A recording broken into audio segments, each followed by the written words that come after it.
Hello friends, welcome to Crackness, a step towards free education for all. Today we are going to learn the lesson Physical Geography. In that the topic is Physical Condition of Earth Interior. ठीक है, तो physical condition of earth interior हम लोग आज देखेंगे। उससे पहले हम लोगों ने कुछ टॉपिक कर लिया पहले से कवर। क्या कर लिया है? Factor controlling landform development, endogenetic, exogenetic, origin evolution and fundamental of geomagnetism. इन टॉपिक्स में आपको कहीं से भी कोई प्रॉब्लम है तो आप हमें कमेंट बॉक्स में पूछ सकते हैं और इस सब का लिंक आपको प्लेलिस्ट में मिल जाएगा। सारे वीडियोस को आप देख लीजिए। काफ़ी अच्छा वीडियो मेहनत से बनाया है, तो आप उसको देखिए। और आपको एक बार नहीं समझ में आया, कुछ नहीं समझ में आया तो आप हमें कमेंट कर दीजिए, मैसेज कर दीजिए, हम उसका रिप्लाई करेंगे। और फिर भी अगर आपको नहीं समझ में आ रहा है तो आप प्लीज़ हमें ये बोल दीजिए कि इस पर एक डेडिकेटेड वीडियो बनाना है, तो सो दैट कि हम उस पर एक डेडिकेटेड वीडियो बना दें। अगर कोई टॉपिक आपको नहीं समझ में आया तो हम लोग उस पर एक डेडिकेटेड वीडियो ही बना देंगे। जैसा कि आपने देखा होगा कि मैथ के सेक्शन में हम लोगों ने किया है। कुछ लोग एक ने कमेंट किया था कि हमें वो नहीं समझ में आया, तो हम लोगों ने क्या किया कि उसका एक डेडिकेटेड वीडियो बनाया। होप उनको समझ में आ गया होगा।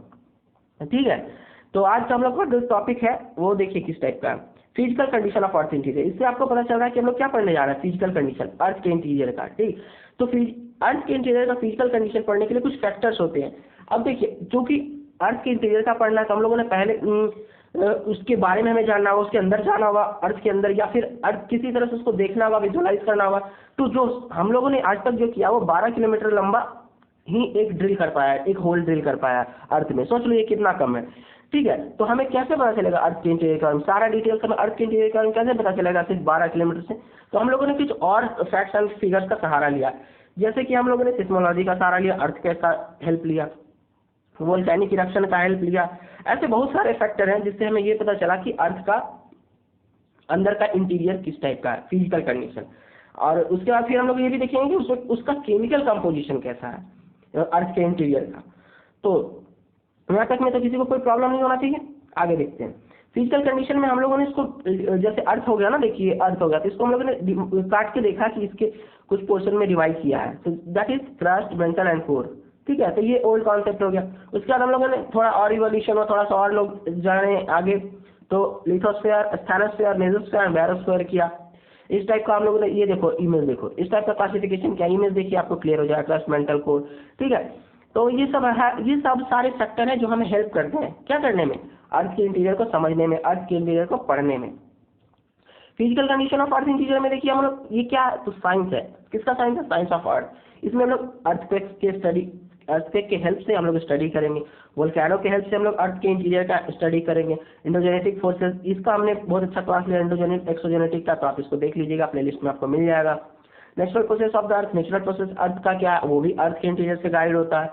कैसे कॉन्टिनेंट मूव कर रहा है, टेक्टोनिक प्लेट्स, कॉन्टिनेंटल क्यूरी, सब इससे, इन सब से गाइड होता है। ठीक है, natural process by earth, earth natural process क्या करता है, मूवमेंट ऑफ द प्लेट, देखो प्लेट यहाँ पे कंप्रेशन हो गया। ठीक है, कंपेरिजन ऑफ, सॉरी कंप्रेशन, यहाँ पे कंप्रेशन, प्लेट का कंप्रेशन। ठीक है, प्लेट टेक्टोनिक की बात है।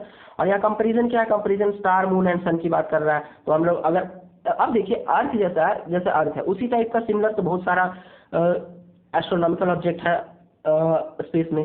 तो आप ये कह सकते हैं कि अगर हम अर्थ को अच्छे से समझ लें तो कुछ बहुत, नॉट 100% बट थोड़ा बहुत सिमिलरिटी हम लोग उसमें देख सकते हैं, हम लोग उसके सरफेस का अंदाजा लगा सकते हैं। ठीक है, अब कुछ जो रॉक हमें मिलता है माइनिंग एरिया से, तो वहाँ से भी हम लोग अर्थ के इंटीरियर का अंदाजा लगाते हैं और हमें पता चलता है कि अर्थ के इंटीरियर में क्या है क्या नहीं है। ठीक है, अब देखो हमारे पास सवाल आता है कि हम क्यों पढ़ते हैं physical condition of earth interior को, क्यों पढ़ते हैं? ठीक है, क्यों पढ़ते हैं? तो अब ये तो जाहिर सी बात है, हम जहाँ रहते हैं अर्थ पे रहते हैं तो उसके बारे में जानना चाहते हैं। जैसे रेट ऑफ टेम्परेचर कैसे चेंज होता है, प्रेशर कैसे चेंज होता है, मेटियोर्स, ग्रेविटेशनल, ग्रेविटी एनोमली है, ये change in the gravity according to the mass of material, ये देखेंगे कैसे किसी का मास चेंज होता है। ये सब मैग्नेटिक सोर्सेज, अर्थ का क्या मैग्नेटिक सोर्सेज है, क्यों अर्थ मैग्नेटिक प्रॉपर्टी शो करता है, जो हम लोग लास्ट क्लास में देखा था क्या अर्थ मैग्नेटिक प्रॉपर्टी शो करता है। ठीक है, और क्यों शो करता है ये भी देखा था कि अर्थ के अंदर क्या है क्या है। तो वही हम लोग देख रहे हैं कि कैसे हमें पता चला अर्थ के अंदर क्या है और इसकी स्टडी कर रहे हैं। Seismic waves that is form after the earthquake वगैरह की वजह से जो वेव्स फॉर्म होता है वो सिस्मिक वेव हो गया। तो यहाँ पे हम ये क्लियर है कि हम लोग क्यों हम लोग ये पढ़ते हैं अपना physical condition of earth interior. अब देखो इसमें हमारा 3 था, क्रस्ट, मेंटल एंड कोर। तो सबसे पहले हम लोग देखिए क्रस्ट। क्रस्ट कौन सा पार्ट है? ये आउटर मोस्ट पार्ट है, क्रस्ट आउटर मोस्ट पार्ट है और ये 30 से 40 किलोमीटर का इसका थिकनेस है और ये ब्रिटल इन नेचर है। क्रस्ट हमारा अपर मोस्ट पार्ट है, ये देखो आपका क्रस्ट हो गया अपर मोस्ट पार्ट, ये क्रस्ट हो गया, ठीक है, ऊपर वाला पार्ट, ठीक है। और ये 8% से 0.5% ऑफ द अर्थ मास बना है क्रस्ट से। ओशियानिक क्रस्ट जो है 5 किलोमीटर है और कॉन्टिनेंटल क्रस्ट 30 किलोमीटर। अब देखो अब ऐसे है ये ओशियन है, तो ये देखो ओशियानिक कॉन्टिनेंटल, ये कॉन्टिनेंट है, लैंड मास है, तो continental crust 30 kilometre, oceanic crust 5 kilometre, ठीक है। अब ये किससे बना है, अब जब हम लोग क्रस्ट पढ़ रहे हैं तो इसके बारे में भी जानते हैं किससे बना है, सिलिकॉन एल्युमिनियम, तो इसको हम लोग क्या बोलते हैं, सियाल बोलते हैं। इसका डेंसिटी कितना है 0.3 ग्राम पर क्यूबिक सेंटीमीटर, ठीक है, CuC तो हो गया। अब देखो ये जो डिसकंटिन्यूटी है ना, डिसकंटिन्यूटी को क्या बोलते हैं, कॉनरेड डिसकंटिन्यूटी बोलते हैं, ठीक है। तो ये क्या discontinuity between the hydrosphere and the crust, ठीक है, ये समझ जाएगा। अभी जो इसका अगला क्लास होगा ना उसमें पूरा डिसकंटिन्यूटी का देखो इस टाइप का डिसकंटिन्यूटी का ये सेगमेंट दे दूंगा, एक पिक्चर दे दूंगा, आप उसको एक बार प्रैक्टिस करना जरूरी है, एक बार उसको प्रैक्टिस करेंगे तो याद हो जाएगा। अब देखिए हम लोग आते हैं क्रस्ट हो गया हमारा, मेंटल के बारे में देखते हैं। मेंटल क्या है, देखिए मेंटल क्या है, 2900 किलोमीटर, 2900 किलोमीटर का, ठीक है, ये सीमा है, ठीक है। सिलिकॉन एंड मैग्नीशियम, देखो यहाँ पे था ना, यहाँ पे क्या सिलिकॉन एंड एल्युमिनियम, तो यहाँ पे क्या होगा सिलिकॉन एंड मैग्नीशियम, ठीक है। और उसके बाद देखिए ये क्रस्ट मेंटल इसको अभी डिसकंटिन्यूटी क्या, देखो जैसे कि आप इसको ऐसे समझो, जैसे कि ये फर्स्ट लेयर है, ठीक है, ये सेकंड लेयर, यहाँ सेकंड लेयर, तो बीच का जो एरिया है, बीच का एरिया उसको डिसकंटिन्यूटी बोलते हैं, ठीक है। डिसकंटिन्यूटी इसको क्या बोलते हैं, मोवर डिसकंटिन्यूटी। तो ये हो गया आपका मोवरिच भी बोलते हैं, जैसे इसका शॉर्ट फॉर्म है मोवरिच डिसकंटिन्यूटी, मोवर डिसकंटिन्यूटी। अब ये 84% ऑफ अर्थ बाय वॉल्यूम को कवर करता है, कौन, मेंटल, ये सबसे ज्यादा है, ठीक है। और 67% of earth by mass, 67 earth by mass को ऑक्युपाइड करता है। इसका डेंसिटी है 3.3 to 5.5, इसके बीच में इसका डेंसिटी लाई करता है, ये इंपॉर्टेंट है। तो मतलब आप डेंसिटी कंपेरिजन देख लीजिएगा, तो ये इंपॉर्टेंट है। The uppermost part of the solid mantle is called lithosphere, इसका uppermost of solid part है इसका लिथोस्फीयर उसको बोलते हैं। आगे आगे देखते हैं क्रस्ट मेंटल को। उसके बाद अभी उसका स्थानोस्फीयर है, तो ये 80 से 200 किलोमीटर के बीच का हाईली विस्कस होता है, हाईली विस्कस होता है, देखिए हाईली विस्कस हो गया, ठीक है। तो ये काफी स्थानोस्फीयर इसको बोलते हैं 80 से 200 किलोमीटर के बीच के रेंज को। उसके बाद ये मेन सोर्स क्या है, मैग्मा से, देखिए यहाँ मैग्मा हो गया, मैग्मा निकलता है तो हमारा क्या वोल्केनिक इरप्शन बनता है, जो हमको वोल्केनिक इरप्शन अगले टॉपिक में पढ़ना है, हमें अगले टॉपिक में नहीं मतलब कुछ आगे क्लास में पढ़ेंगे। Discontinuity upper mantle and lower mental को क्या रिपीटेड डिसकंटिन्यूटी बोलते हैं। तो ये सब कुछ पॉइंट है ना, ये सब आपको याद रहना है। ये सब इसको क्या बोलते हैं, कुछ टर्म्स बोलते हैं, टेक्निकल टर्म, ये सब आपको लिखने में मार्क्स थोड़ा ज्यादा मिलते हैं, ठीक है। The portion of the mantle just below the lithosphere and asthenosphere, तो इसको मेसोस्फीयर बोलते हैं, देखो मेसोस्फीयर बोलते हैं, किसके बीच का, देखो the portion between the mantle which just below the lithosphere and asthenosphere, तो इसको ये, ठीक है। तो ये इसी तरह से हमारा मेंटल भी क्लियर हो गया। अगर आपको कहीं भी कोई प्रॉब्लम है ना तो आप पूछ लेना कमेंट बॉक्स में, मैं बता दूंगा सब। ये सियाल का बना है, तो कुछ टर्म है जिसको आपको लिखना जरूरी है, जैसे सीमा, सियाल, ये सब कैसे है, और इनका देखो आप हर चीज नहीं याद करते, बट डेंसिटी वगैरह ये सब कुछ फैक्टर आपको याद रखना होगा, या एक आइडिया तो होना ही चाहिए।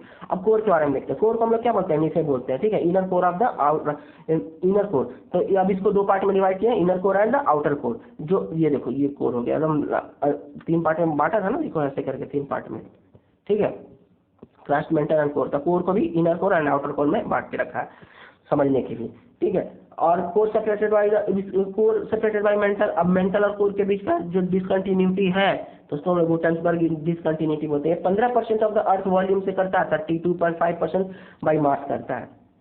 इसका एवरेज डेंसिटी देखिए क्या है, डेंसिटी देखिए इसका क्या है, 9.5 से 14.5। अब देखो एक आपको आइडिया मिल गया होगा, देखिए यहाँ देखिए, इसको मैं यहाँ से दिखाता हूँ, देखो यहाँ पे हमारा डेंसिटी 3 है ना, देखो यहाँ पे हमारा डेंसिटी क्या है 3 है, ये देखो ये हो गया डेंसिटी हमारा।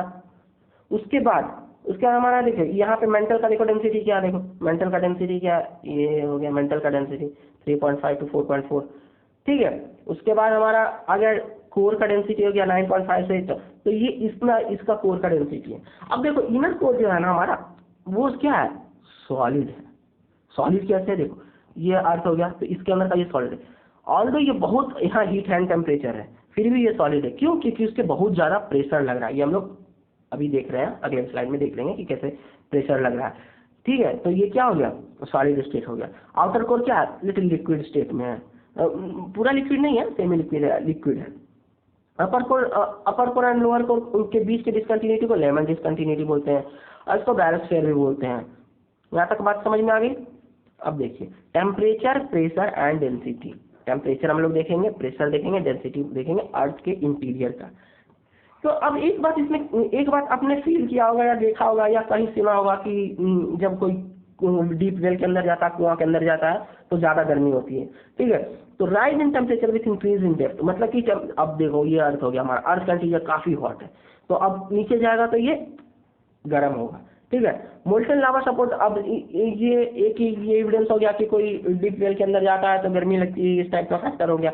दूसरा हमारा फैक्टर क्या हो गया, देखो दूसरा फैक्टर हो गया कि जब हमारा वोल्केनिक इरप्शन होता है तो उसके अंदर से क्या निकलता है, लावा निकलता है, तो सपोर्ट करता है किसमें, टेम्परेचर इंक्रीज के एविडेंस को, कि हाँ अंदर से हमारा टेम्परेचर बहुत ज्यादा, तभी तो इतना पिघला हुआ रॉक, मैग्मा, लावा ये सब निकल रहा है towards the centre of earth, मतलब सेंटर के अंदर में। Rate of increase temperature, rate of increase of temperature भी यूनिफॉर्म नहीं है, नॉट यूनिफॉर्म। शुरू में क्या है, 1 degree centigrade for every 32 metre increase in depth, मतलब अंदर जाएंगे तो 1 सेंटीमीटर। उसके बाद देखिए कैसे बढ़ता है। उसका 100 किलोमीटर, 100 किलोमीटर में 12, उसका 300 किलोमीटर 20 टेम्परेचर, उसका रेट रिड्यूस टू 10 सेंटीमीटर पर किलोमीटर, 10 सेंटीमीटर पर किलोमीटर। इस स्पीड से रेट अंदर अर्थ के कोर में हम जाएंगे तो हमें टेम्परेचर बड़ा मिलेगा। अब ऐसा है ना कि कोई अभी जा नहीं पाया अर्थ के अंदर, आपको पहले फर्स्ट स्लाइड में बताया 12 किलोमीटर तक ये डिप करता है, उसके बाद नहीं डिप कर पाया, तो वो भी काफी है। तो ऐसे में लोगों को नहीं पता चलता है, तो हमें दूसरे फैक्टर का सहारा लेना पड़ता है, जैसे सिस्मिक वेव, वोल्केनो, अर्थक्वेक, ये सब का, ठीक है। यहाँ तक समझ गए होंगे आप लोग। अगर कोई दिक्कत है तो कमेंट कीजिए, और मैं लाइव क्लास भी लूंगा कुछ दिन में, तो आप मोबाइल रीडिंग भी आप कमेंट कर सकते हैं। Rate of increase of temperature with in the earth surface is decrease towards the centre. अब रेट ऑफ ये करता है, टेम्परेचर डिक्रीज करता है, इंक्रीज करता है टेम्परेचर। अब देखिए temperature always increasing from earth surface towards the centre, ये हो गया इंपॉर्टेंट लाइन आपका कि हमेशा नीचे करता है। और टेम्परेचर आप देखिए कितना ज़्यादा टेम्परेचर है, 3000 centigrade to 5000 centigrade solid state, because they are heavy pressure. और इतना टेम्परेचर होने के बाद भी हमारा जो अर्थ का कोर है, वो इनर कोर है, वो सॉलिड है, क्योंकि बहुत ज़्यादा प्रेशर लग रहा है। देखो इसको ऐसे समझो कि अगर कोई पार्टिकल यहाँ पे, तो उस पर सिर्फ एटमॉस्फेरिक प्रेशर लगेगा, और तो कुछ नहीं लगेगा। अब ये अर्थ के थोड़ा सा अंदर आ गया तो इसके अर्थ का ये लगेगा प्रेशर है, और अंदर आ गया तो पूरा इतना दूर का प्रेशर लगेगा। तो आप क्लियरली देख सकते हैं कि कोर पे कितना ज़्यादा प्रेशर फील हो रहा होगा, तो इसलिए वो सॉलिड है इतना टेम्परेचर होने के बावजूद भी। और कंपोजिशन तो आपको पता ही, फेस को बोलते हैं। आइए आगे देखते हैं। उसके बाद प्रेशर देखो, pressure also increases for the earth. अब ये भी प्रेशर भी उसी तरह से इंक्रीज करता है towards the centre. Huge weight of the overlying earth matter होता है, अर्थ का जो वजन है मिट्टी, सॉइल, रॉक्स का, तो 3 to 4 million times, 3 to 4 million times more than the pressure of atmospheric sea level। Atmospheric pressure से 3 to 4 million times ज़्यादा होता है, ठीक है। अब मेल्ट होता है, melt but heavy pressure, molten the property of the solid. अब ये पहले ही बता रखा है मैंने कि कुछ ज़्यादा प्रेशर होने की वजह से वो हो जाता है। एक और पॉइंट है, जैसे कि देखो अगर किसी के प्रेशर लगा रहे हो तो ठीक है, वो दबेगा, कोई भी किसी भी ऑब्जेक्ट पे प्रेशर लगा रहे हो वो दबेगा, ठीक है। जैसे कि आप कुछ भी एग्जांपल ले लो जिसको आप दबा रहे हो हाथ से, तो लिटिल बिट दबेगा, लेकिन एक प्रेशर आएगा, एक टाइम आएगा जब वो पूरा दब जाएगा, उसके बाद वो फर्दर नहीं दबेगा। तो वही कंडीशन हो गया इसके साथ, अर्थ के कोर के साथ, कि शुरू में तो दबने के बाद अब एक थ्रेशोल्ड वैल्यू आ गया उसका, अब उससे ज़्यादा वो नहीं दब सकता, तो उसका प्रेशर मैक्सिमम होता है, वो सॉलिड के फॉर्म में है। यहाँ तक बात समझ में आ गई। आगे का देखिए डेंसिटी देखिए कैसा है। डेंसिटी बताया था, अपर का देखिए 3.35 है, इसका कोर का 14.5 है, एंड बीच का इसका जो एवरेज है वो 5.5 है, ठीक है। तो अपर का ये हो गया 3.3 से 3.5, डेंसिटी इसका कोर का हो गया 4.5 या 15 भी इसको बोल सकते हैं, और डेंसिटी इसका क्या 5.5 हो गया एवरेज डेंसिटी अर्थ का। अब ये कैसे बढ़ेगा, density increase towards the earth centre, centre की तरफ जाएंगे तो इसका क्या होगा, डेंसिटी ज़्यादा बढ़ेगा। उसके बाद हमारा अर्थ हम लोग उसके बाद आगे क्लास में क्या पढ़ेंगे कि कैसे हमें अर्थ के इंटीरियर से क्या क्या इन्फॉर्मेशन मिलता है, जैसे वोल्केनिज्म से क्या मिलता है, अर्थक्वेक, वोल्केनिज्म से lava, liquid state, rock, temperature, nature हमें पता चलता है अर्थ के इंटीरियर का। इससे हम अर्थ के इंटीरियर को स्टडी करने में भी सुविधा होती है। प्रोवाइड जो अब अर्थ ये वोल्केनिक से जो निकलता है एसिड वगैरह वो सब क्या करता है, न्यूट्रिशन टू सॉइल प्रोवाइड करता है। तो बहुत सारा फैक्टर है जिससे हमें बहुत सारा इन्फॉर्मेशन मिलता है अर्थ के इंटीरियर के बारे में कि ये न्यूट्रिशन टू सॉइल है, अंदर में कौन सा कंपोजिशन, कोई रॉक निकल के आया, कोई लावा निकल के आया, उसके स्टडी से हमें ये पता चलता है कि अर्थ का इंटीरियर किस टाइप का है। ठीक है, और कुछ कुछ होता है जो प्लांट के लिए काफ़ी बेनिफिशियल होता है वोल्केनिक गैसेस। तो इसके बाद हम लोग अर्थक्वेक सिस्मोलॉजी देखेंगे। तो अर्थक्वेक सिस्मोलॉजी में देखेंगे कि सिस्मोलॉजी मतलब क्या होता है, the study of earthquake and seismic wave earth पे जो होता है। ठीक है, और जो पढ़ते हैं उसको सिस्मोलॉजिस्ट बोलते हैं और इसको रिकॉर्ड किया था सिस्मोग्राफ पे। तो जब सिस्मोलॉजी का हम लोगों ने स्टडी किया ना तो हम लोग ने डिस्कार्ड कर दिया सियाल, सीमा एंड नीफे के कॉन्सेप्ट को, क्रस्ट को और कोर के कॉन्सेप्ट को भी हम लोगों ने क्या बोल दिया, ओल्ड बोल दिया। तो हम लोग नया कॉन्सेप्ट के साथ आए हैं। उसके बाद हम लोग नेक्स्ट क्लास में जो देखेंगे, नेक्स्ट क्लास में हम लोग क्या देखेंगे, इसी टॉपिक का है। इस टॉपिक का मैंने 2 क्लास बनाया है जिसमें आपका होगा earthquake, volcanic, seismology, seismic waves, body waves, surface waves, shadow zone, देखो बॉडी वेव्स, सरफेस वेव वो हम लोग पढ़ेंगे। उससे हमें कैसे अर्थ के इंटीरियर के बारे में पता चलता है। शैडो जोन हम लोग पढ़ेंगे, chemical position of earth interior पढ़ेंगे कि chemical position of earth interior क्या क्या है, इसमें कितना बसाल्ट क्या है, नीफे और सियाल सीमा क्या है।